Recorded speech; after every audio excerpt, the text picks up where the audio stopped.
Hello, I hope this story will grab you from the first seconds. It will make you think about trust, family, and the power of forgiveness. Leave your comments, thoughts, and subscribe so you don't miss any more stories. E. Henry, a 68-year-old retiree, was enjoying his morning coffee on his cozy veranda. He was looking through old photos of his daughter Amanda, remembering her first day of school, her graduation, the moments when she was his pride. Suddenly, the phone rang. The name of a bank consultant appeared on the screen. "Good morning, Mr. Henry," the consultant began. "We noticed a large transaction from your retirement account. We wanted to make sure you authorized the transfer." Henry was surprised. He hadn't made any large transactions. "No, this must be some kind of mistake," he said, feeling his heart start to beat faster. The consultant explained that the $150,000 had been transferred to an account in a name Henry did not recognize. Henry began frantically searching for account statements. Everything had been in place a week ago, but now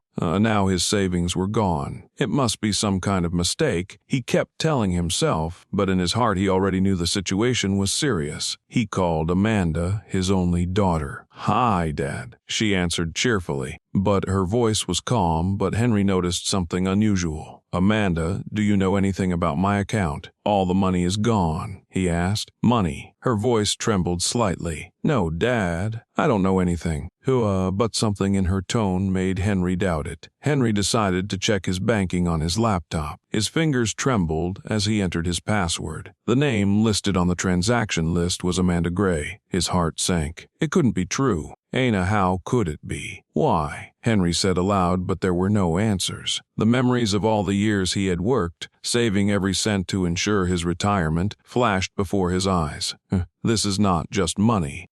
This is my life," he whispered. The feeling of shock gave way to anger. He could not believe that his own daughter was capable of such a thing. She must explain, he decided, dialing her number again. This time, Amanda did not pick up. Henry raised Amanda on his own after her mother passed away when she was just 5 years old. He always said that Amanda was his only pride and meaning in life. Amanda was ambitious, always striving to succeed. And Henry supported her in everything from paying for her college education to helping her buy her first car. But now he felt that his daughter was drifting away from him. She rarely came to visit, justifying it by saying she was busy. Henry couldn't wait any longer. He dialed Amanda again. This time she answered, but her voice was dry. "Amanda, we need to talk," he began, holding back his emotions. "Dad, I'm busy," she replied. "Busy? All my money is gone from my account, and I see your name on a bank transaction. What does that mean?" Amanda fell silent, her silence saying more than any words. "Dad, it wasn't what you think," she finally said. "Not what I think. Amanda, you took my retirement savings. That's all I had." His voice rose. "It was a mistake," she defended herself. "I wanted to tell you, but I was afraid of how you would react." "Afraid? You should be afraid of losing my trust, not telling me the truth." Henry felt anger wash over him. Michael, Amanda's boyfriend, who was standing next to her, interrupted the conversation. "Mr. Henry, let's calm down," he said in a calm but confident voice. "It was a joint idea, but we had good intentions." "Good intentions? You took away everything I've been saving for years. How can you call that good?" Henry was outraged. Henry felt the threads of trust that he had built up over the years being torn apart. He hung up the phone, not wanting to hear any more excuses. After the conversation, Henry sat down in his chair and lost himself in his memories. He remembered how Amanda had hugged him as a child and told him she would never leave him. What happened to that little girl who was always honest with me, he asked himself. After an emotional conversation with his daughter, Henry realized that he could not sit idly by, and his life savings were gone, and he had to find how and why. "I'm not going to let everything I've worked for my whole life just disappear," he told himself as he picked up his laptop. Henry logged back into his online bank account. He reviewed all the transactions from the past few months in detail. There were several small transfers that looked innocent, but they all led to the same account, the one to which the large sum had been transferred. He noticed that these transactions started 3 months ago. She's been planning this for a long time. Henry said, feeling his anger boiling over. The next morning, Henry went to the bank. When he met with a consultant who explained that such transactions required access to his personal data. "Hey, do you have anyone close to you who might know your password or other information?" the consultant asked. Henry thought about it. He had always trusted Amanda. She was the only one who knew his passwords because she helped him set up his online banking. The realization that his daughter could use this trust against him was almost unbearable for Henry. She knew everything, he thought, and she used it against me. On his way back from the bank, Henry met his neighbor Frank, an old friend who always had his ears to the ground. "Henry, you look worried," Frank said. "What's wrong?" Henry decided to share his story. Frank listened carefully and then said, "I've seen Amanda seeing a lot of guys lately. They looked very serious. I heard they were planning a wedding." This information confirmed Henry's worst fears. Henry decided to find out more about Michael, Amanda's boyfriend. He went on social media looking for any clues. Michael's page had several photos of him with Amanda, but the one that caught his eye the most was this posting. "Ready for the big day. Thank you for your support, my love. Big day. Is this about the wedding?" Henry asked himself. Henry began to remember how Michael had tried to calm him down during the phone conversation. His confident tone, his attempt to defend Amanda, it all seemed suspicious. Maybe he had influenced Amanda, Henry thought. Henry couldn't sit still while the answers eluded him. He decided to find out more about Michael. Chi of a social media didn't give him much, but the photos of Michael with expensive cars and fancy restaurants made him even more suspicious. If he's so successful, why does he need money? Henry wondered. His suspicions grew stronger when he found Michael's profile on a business platform. Michael presented himself as an entrepreneur, but his company looked like a front. There were no reviews, and the website was half empty. Henry remembered that one of his old friends, Paul, worked in the investigative field. They hadn't seen each other in years, but Henry decided to ask for help.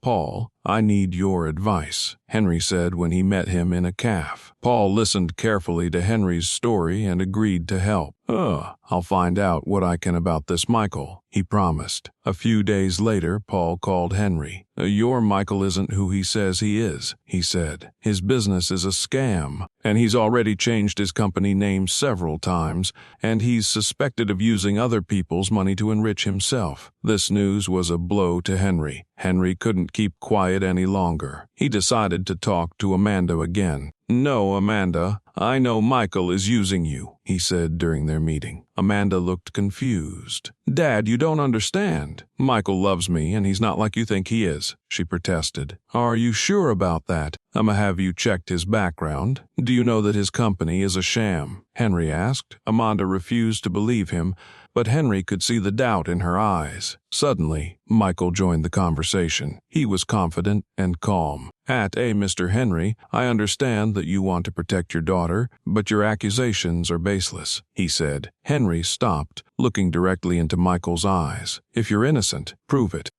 Show me your business documents," he said. Michael smiled nervously. "I have nothing to hide, but I don't have to prove anything," he replied. After this conversation, Amanda was confused. She didn't know who to believe.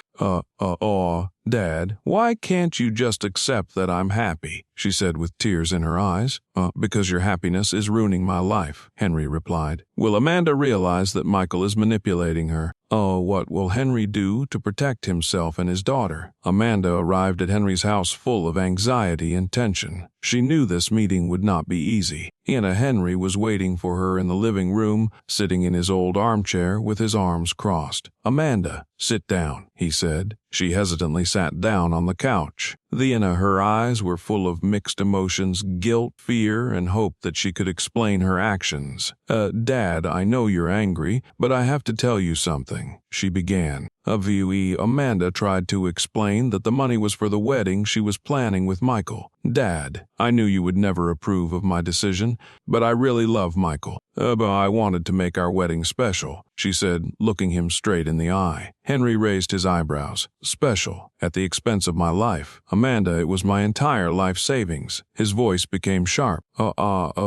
Michael said we could get the money back. Amanda defended herself. He has a plan to make money from his new business. It's only temporary. Temporary. Amanda, do you realize that at my age I can't afford to wait? Amanda, Henry was relentless. Amanda broke down and began to cry. Daddy, I didn't want it to happen like this. I just wanted you to be happy for me. All my life you have been an example to me, but I always felt that you would never believe in my decisions, she said, tears in her eyes. Henry fell silent. Amanda's words made him remember the moments when he had been too hard on her. Abane had always tried to protect her, but had his protection turned it into control. Amanda, I've always wanted what's best for you, but what you did is not the way to achieve happiness, he finally replied. Amanda felt that her father was listening to her and tried to explain her feelings. Michael is not perfect, but he makes me happy. He convinced me that we can create a future together, and I thought you would see that if I proved that I was willing to take risks for my happiness, she said. Amanda, happiness cannot be built on deception. And Michael, if he really loved you, wouldn't have let you do this to me. Henry spoke firmly but calmly. After all the conversations with Amanda and Michael's suspicious behavior, Henry realized that the time for compromise was over. He invited them both to a meeting at his home. If they want my trust, they're going to have to face the truth, he told himself. When Amanda and Mike entered the living room, Henry was already sitting in his chair. His expression was serious and the tension in the room was palpable. Sit down, he said, gesturing to the couch. Amanda looked confused, and Michael tried to remain calm.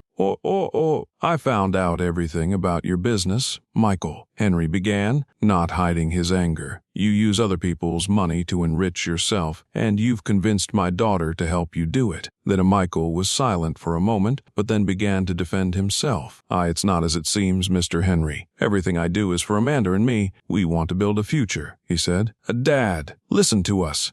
We were really planning to pay you back, Amanda said. A plan? You took all my savings without my permission. How am I supposed to trust you after that? His voice grew louder. Henry pulled out the documents Paul had brought him.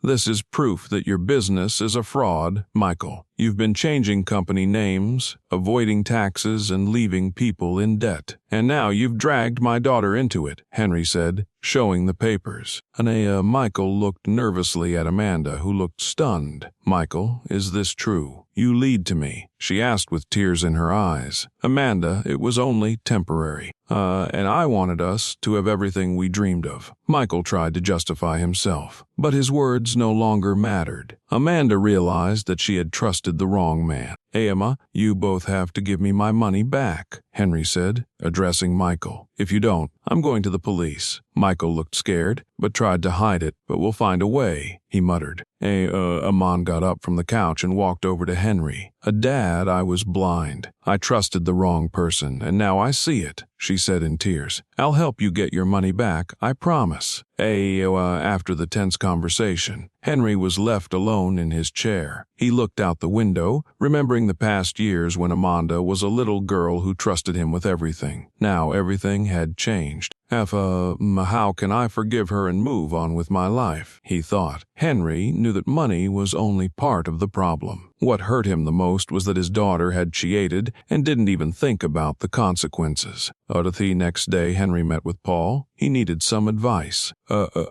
Henry, you have two choices, Paul said. Either you seek justice and make them accountable for their actions, or you forgive them to save your relationship with your daughter. But remember, forgiveness does not mean forgetting. These words made Henry think. That evening, Amanda came to see Henry again. She looked exhausted but determined.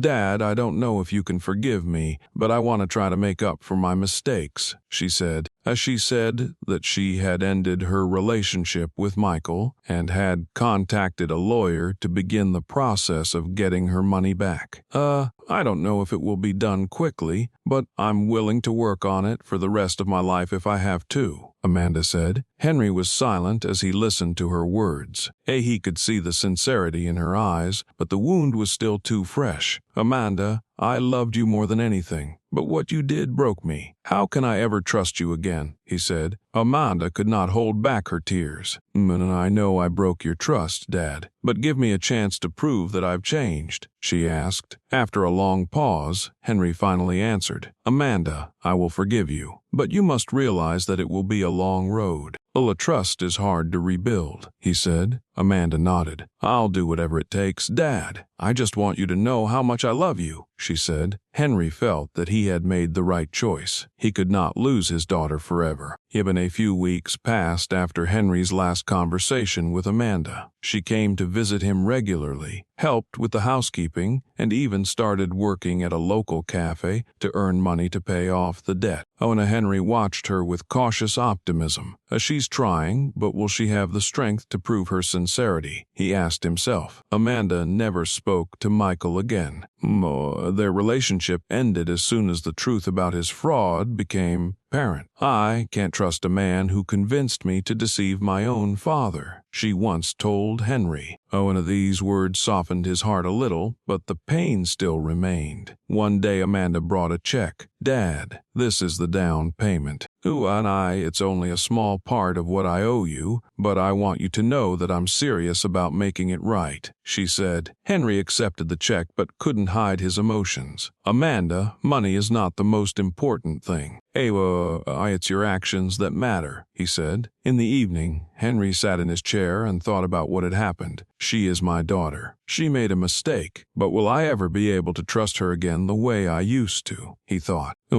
These thoughts haunted him. Paul, who had been by his side throughout this drama, decided to pay Henry a visit. "You made the right choice, Henry, but the important thing now is not to dwell on the past," he said. "Paul, I'm afraid that if I forgive her too quickly, she won't realize the seriousness of her actions," Henry replied. "Trust time. People change, but they need a chance," Paul advised. Amanda continued to work on herself. When she visited a psychologist to deal with her actions and emotions. "Dad, I realized why I did what I did. I was afraid that you wouldn't support me, so I took this terrible step," she said during one of our conversations. Henry listened to her, trying to understand, but there was still anxiety inside. Would Amanda be able to fully regain her father's trust, or would their relationship remain marred by this betrayal? At the end of the day, Henry sat by the window again, watching the sunset. Life is a series of mistakes and forgiveness. Perhaps this is not the end of our story, but only a new beginning, he told himself. Thank you for watching. Don't forget to subscribe to the channel so you don't miss new stories.